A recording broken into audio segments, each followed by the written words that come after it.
Rahman. You are well respected at national level as well as international level. So, we met last time and we discussed about your dream and plan for the implementation of human rights in Bangladesh. And I got a very nice answer from you. I was really delighted to know that. Today, I like to ask you that when you had a dream at the beginning, but after 3 years, what you experienced about any stumbling block or any problem on your way? So could you explain what did you experience after 3 years of ruling this Human Rights Commission? Thank you, Mr. Zia. It's a pleasure coming back to your program and talk to you once again on a matter which is very close to my heart, which is human rights, and especially human rights in our motherland, People's Republic of Bangladesh. When we started the National Human Rights Commission in 2010, with financial assistance and technical assistance from UNDP, we conducted a survey, a national survey. And the main question, two questions were, what was the people's perception of human rights, and how much of the population were aware of the existence of the National Human Rights Commission? I would say the results of the survey, the baseline survey, that was frustrating. Frustrating in the sense because no one had any clear idea about what human rights mean. And secondly, no one was even aware of the existence of the National Human Rights Commission. But we repeated the survey after 2 years, and you'd be surprised to see that after 2 years, the barometer went, it crossed the 50% limit. So now, more people knew about human rights and about the existence of the National Human Rights Commission. I think the results of the survey conducted by UNDP and Bangladesh Legal Aid and Services Trust together, and that speaks about the kind of activity that we conducted, over the past 2 years from 2010, which made a significant change in the way that human rights and the Human Rights Commission of Bangladesh were perceived and understood by the common people. Thank you very much. And the second thing is that during your time, there was a volatile situation. Murder, rape, violence, society was unrest. So, in response of that context, what sorts of steps did you take? Well, let me tell you, see, law and order situation is something which is a basic, responsibility of the government in power. So it is their job to tackle the questions of law and order. But a deteriorating law and order situation in any country poses a serious threat to human rights in the country. Therefore, the National Human Rights Commission, we took the decision that whenever there is a deterioration of law and order situation in any particular corner of the country, in any particular area of the country, then we took it very seriously, and immediately we went to the place.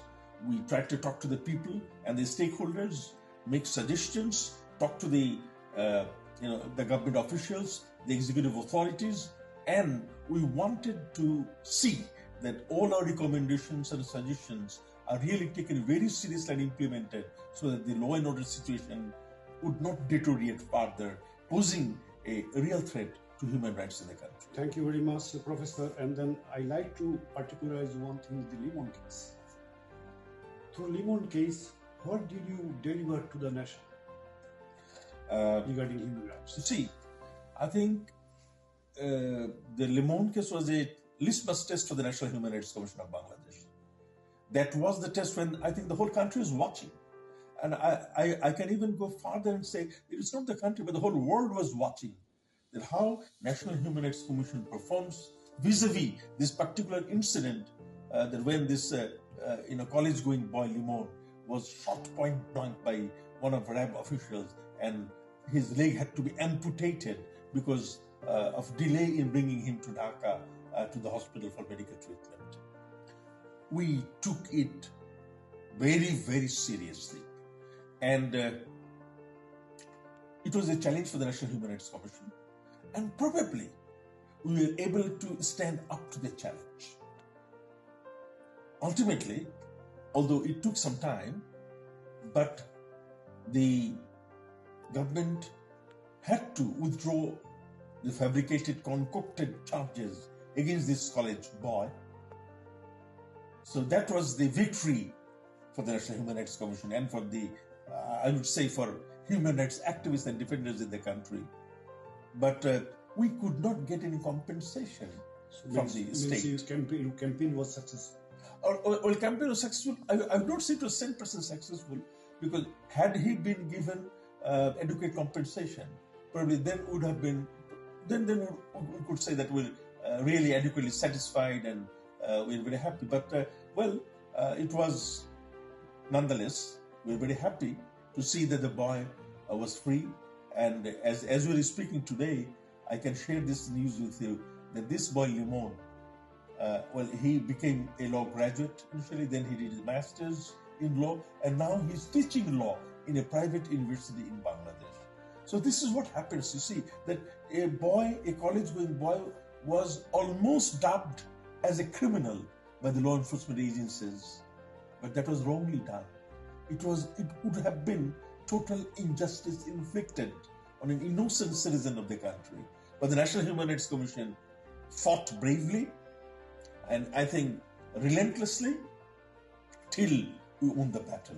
That was a great victory for the National Human Rights Commission. Thank you very much for your opinion. It is a very expertise opinion. And the next thing regarding the rap within the campus of the university, what happens?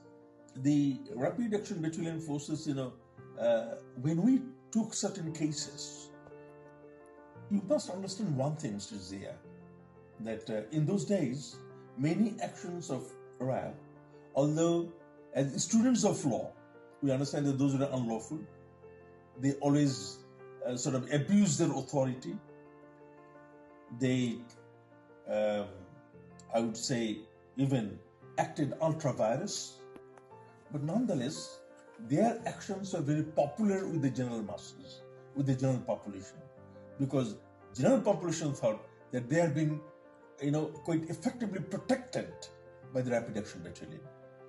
So that was a very delicate and a very challenging problem for the National Human Rights Commission, because we could not accept how RAB was functioning, but at the second time we could not give, we are not in a position to give any wrong message to the common people of the country that we are against them or we are against improvement of law and order situation, so that we are not misunderstood. So it was a very delicate situation, and we had to strike a balance, and the balance had to be very consciously judged and done. But we were very committed to seeing that no battalion, no particular agency, no law enforcement actor ever has the feeling of impunity, that I can do anything and then I can just go away with because nobody's going there to punish me or to question me and I'm accountable to none. No, it must not happen for the sake of rule of law, for the sake of fairness and justice in a country, for the protection of human rights of the common people of a country. And that probably the Limon case and our dealings with the Rapid Action Battalion primarily, and with the police force as such, and with the Home Ministry as such, were in a manner that we conducted very, I think, strategically, so that the sense of impunity, cannot be shared by any one of the law enforcement agencies. Thank you very much. And then I like to ask you one thing, that you had so much stumbling block on your way to enforcement of human rights. You moved from the one side to other side of the corner of the country. You talked to the people, talked to the poor people, and told that, a victim told that I'm trying at my level best. I shall leave no stone unturned. And sometimes you could not comply with the commitment you gave to the people. Did you suffer from any trauma because of that? Mr. Zia, you are asking a question which really compels me to go back to those days and probably also apologize to the victims of human rights violations, where the National Human Rights Commission as an institution, or I personally as the chair of the National Human Rights Commission, failed to effectively protect the rights of the individual citizens of the country. That where, let me just give you one instance. Right now that I remember, the murder of Tonu, the young girl, college-going girl in Comilla, who was raped and murdered within the cantonment area. How many years have passed by? I went there immediately. I visited the place of occurrence. I questioned. I talked to the parents of the deceased Tonu, and I made a press briefing in the Comilla Circuit House right after my visit to the cantonment area. And some of the executive organs were not very happy with me, the way I dealt with the Tonu issue and Tonu question. But then I apprehended that the family of Tonu might not get justice. And unfortunately, till today, the family has been deprived of justice. They lost their daughter, but we still are not aware. We don't know that who the killers were, who the rapists are, who the murderers are. But we should have done that by now, in order to give a very strong message to the nation that these heinous crimes and human rights violations will not be tolerated by the country at any particular point of time. Professor, thank you very much. I'd like to ask you one question, and we'd like to finish today. I know that there are lots of issues that remained unresolved during your time. You struggled you left no stone unturned to give the nation a good picture of human rights. But sometimes you could not do it because of those who are working in the office. They're not cooperating with you. In some place you went to jail, they did not allow you to go in. I remember these things. These things really pained me. So why Human Rights Commission chairman is not allowed to go and decide how these they are those who committed crime once, but they are convicted, but they are now serving their conviction. So their life is going on. Are they tortured, or are they getting their human rights? So you are not allowed to. I was pained. I suffered very much. I started asking the question. Probably the professor will complain to the CAT or go to the European Courts of Human Rights. But politically, government has a good will. Government had a good will. Government supported you. So whatever you did a lots of work. Because we see a lots of work has been done. Because people did not know there was human rights. People did not know what is human rights. And you gave them understanding. This is human rights. This is the protection you deserve. So that all these things, you gave the idea to the people. People started knowing there is a professor, Dr. Mizanur Rahman. He is the hero of the time. He has come as a Human Rights Commissioner. I'm a chairman. So he's doing very good work. He's making good propaganda. He's making seminars. He's making all the conference and telling the truth to the people. So people enjoyed it. And thank you very much for all this you have done. And it will remain a permanent memory in the heart of the people of Bangladesh. Not only Bangladesh, but also in foreign countries. Because from Sweden, we got lots of help. From my law firm, I requested you to write down a recommendation for at least 15 people got recommendation from you. Most of them are living there. So they got recommendation and I wrote for them and they got permanent. And these people are really happy and they are grateful to the Human Rights Commission of Bangladesh. You did a great job. So your job, if I appreciate it, it has no border. It is endless. So history will remember you with honor, with love and affection. So thank you. You got it there. No, thank you. Thank you, Mr. Zia. Thank you. Very nice and kind words.